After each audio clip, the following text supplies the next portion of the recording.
Welcome to the Supreme Court. We're here to tell you about your pre-arrest, pre-trial, and trial rights. Search and seizure. Searches must be reasonable and a warrant is necessary, and a reasonable expectation of privacy must be upheld. For warrants, law officials need warrants to search, and they must be signed and authorized by judges to search someone's car or house. The only exceptions to warrants are when there's an imminent danger, it's in plain sight, or if you tell them to search me, as well as in a school. So, some important cases are TLO versus New Jersey, in which state officials, such as teachers, have the ability to search students in a school building because they aren't public servants, and so they do not have to abide by police protocol. Another important case is Terry versus Ohio, in which an officer is allowed to stop and frisk when they feel threatened and or suspicious. An affidavit is a written statement confirmed by oath or affirmation for use as evidence in court. Probable cause is when there is enough evidence for a reasonable person to believe that something illegal is going on. Privacy rights. Law enforcement must uphold reasonable expectations of privacy. The Privacy Act of 1974 regulates what information the government can use about private individuals. The exclusionary rule is a legal principle in the United States under constitutional law which holds that evidence collected or analyzed in violation of the defendant's constitutional rights is sometimes inadmissible for a criminal prosecution in a court of law. Evidence obtained illegally cannot be used in trial. In the court case of Mapp v. Ohio, it was ruled that all evidence obtained through illegal search and seizures in violation of the Constitution is inadmissible in court.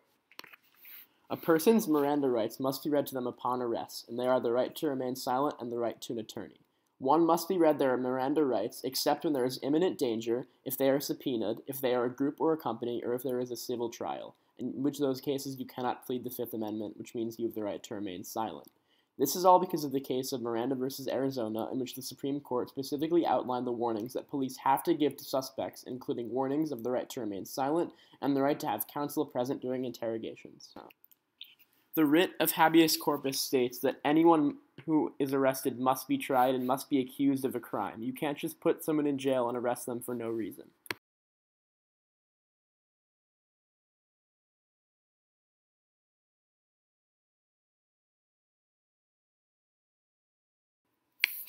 Pretrial rights include a plea agreement, which is any agreement in a criminal case between the prosecutor and defendant, whereby the defendant agrees to plead guilty to a particular charge in return for some concession from the prosecutor. An indictment is probable cause that a crime has been committed by a criminal suspect.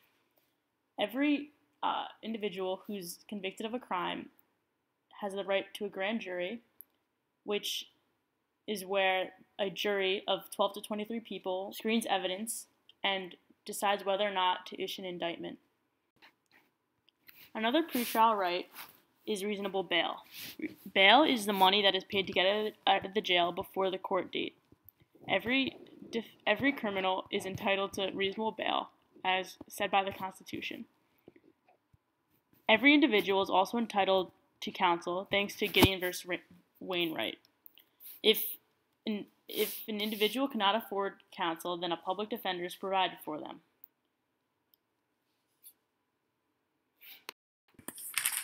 A defendant's trial rights include a speedy public trial, which is said in the Sixth Amendment, a right to counsel, which is said in the Sixth Amendment, as well as in the case of Gideon versus Wainwright, and everyone has the right to a jury if the penalty is over $20.